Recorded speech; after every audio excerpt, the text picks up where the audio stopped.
नमस्कार मित्रों, श्री मंदिर के इस नवरात्रि स्पेशल एपिसोड में मैं पंडित मिलन भट्ट आप सभी का हार्दिक स्वागत करता हूं और आशा करता हूं आप सब कुशल मंगल होंगे। मां की दया से आप सब सेहतमंद होंगे।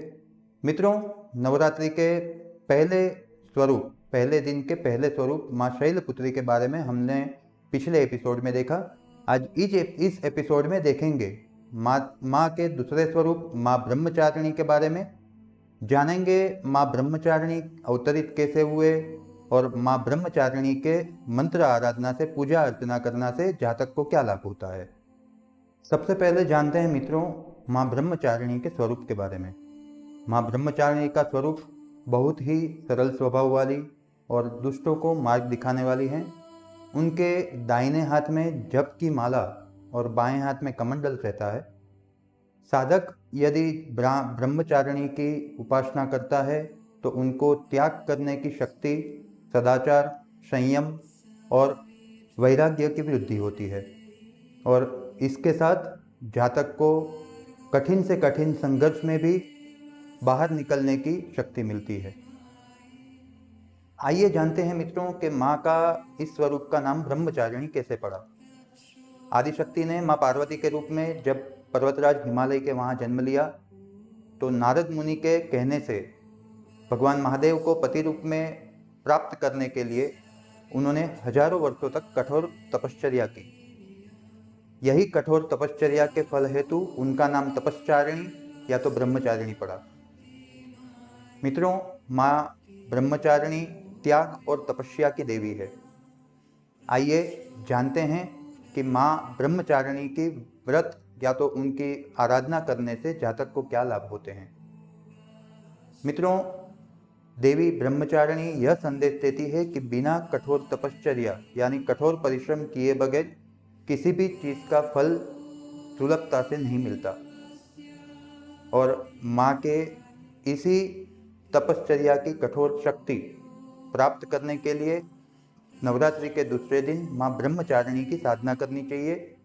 यह साधना करने के लिए जो कठोर तपश्चर्या की शक्ति होती है वह योग शास्त्र के अनुसार मनुष्य के स्वाधिष्ठान चक्र मतलब अपने नाभि के 2 उंगली नीचे जो चक्र हैं उसको स्वाधिष्ठान चक्र कहते हैं। यह स्वाधिष्ठान चक्र में स्थित होती है।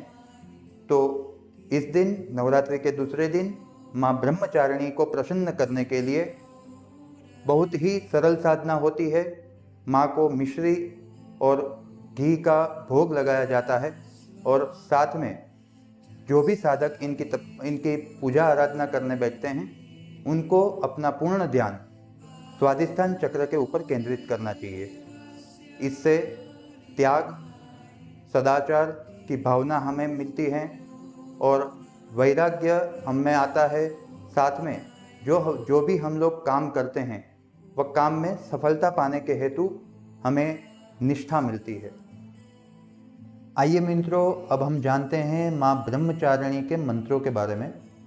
माँ ब्रह्मचारिणी के वैसे तो बहुत सारे स्तोत्र, उनके मंत्र उपलब्ध हैं जो आपको मिल भी जाएंगे, लेकिन नवरात्रि के दूसरे दिन ऐसे कौन से 3 चमत्कारिक मंत्र हैं जो आपको ज़्यादा फल देंगे, वह हम आपको आज श्री मंदिर के इस नवरात्रि स्पेशल वीडियो में बताएंगे। तो जानते हैं माँ ब्रह्मचारिणी के 3 चमत्कारी मंत्र। माँ ब्रह्मचारिणी के पहला मंत्र है दधाना कर मध्याभ्याम अक्षमाला कमंडलु देवी प्रसीदतु मयि ब्रह्मचारिणी अनुत्तमा। यह मंत्र माँ का बहुत ही प्रिय मंत्र है।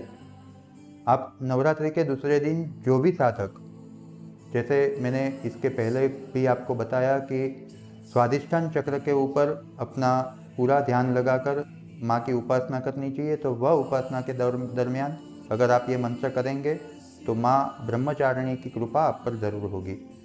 आइए जानते हैं ऐसा ही एक दूसरा चमत्कारिक मंत्र। दूसरा चमत्कारिक मंत्र है ब्रह्मचारी यतुशीलम यशाशा ब्रह्मचारिणी सच्चिदानंद सुशीला च विश्वरूपा नमोस्तुते। यह माँ का दूसरा मंत्र है। इसे भी आप स्वाधिष्ठान के ऊपर जब भी ध्यान करेंगे माँ की भक्ति करने के लिए, तभी आप ये मंत्र मन में कर सकते हैं, जिससे आपका स्वादिष्ठान के ऊपर ध्यान भी सही लगेगा और माँ ब्रह्मचारिणी की मदद से आपको जो शक्ति उत्पन्न करनी है, जो ऊर्जा उत्पन्न करनी है, वो ऊर्जा भी आपकी उत्पन्न होगी। यह दोनों ही मंत्र वैसे तो देखने जाएंगे तो बहुत ही बड़े हैं और साथ में उनके जो उच्चारण है वो उच्चारण भी बहुत ही कठिन है। तो अगर किसी को यह मंत्र नहीं जमता है तो उसके लिए अभी हम तीसरा मंत्र देने जा रहे हैं। यह तीसरा मंत्र बहुत ही छोटा है, बहुत ही सीधा सरल है।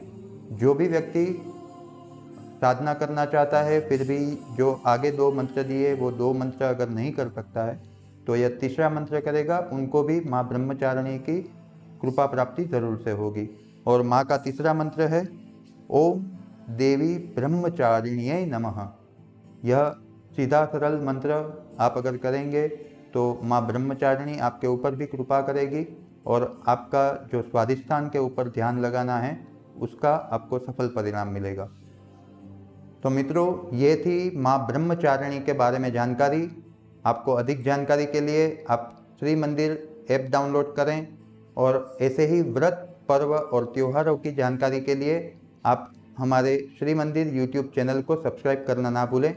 अगर यह वीडियो में बताई हुई जानकारी आपको अगर पसंद आई हो तो इसको भी लाइक कीजिए और आपके मित्रजन और परिवारजनों में शेयर कीजिए। मित्रों, ये थी माँ ब्रह्मचारिणी के बारे में जानकारी। ऐसी ही हम माँ चंद्रघंटा के बारे में जानकारी लेके आएंगे हमारे इसी श्रृंखला के अगले वीडियो में। तब तक मैं आपसे आज्ञा चाहता हूँ और माँ ब्रह्मचारिणी के चरणों में प्रार्थना करते हुए कि आप सब लोगों को सेहतमंद रखें, आप सब लोगों को कठोर परिश्रम करने की शक्ति दे। नमस्कार, धन्यवाद।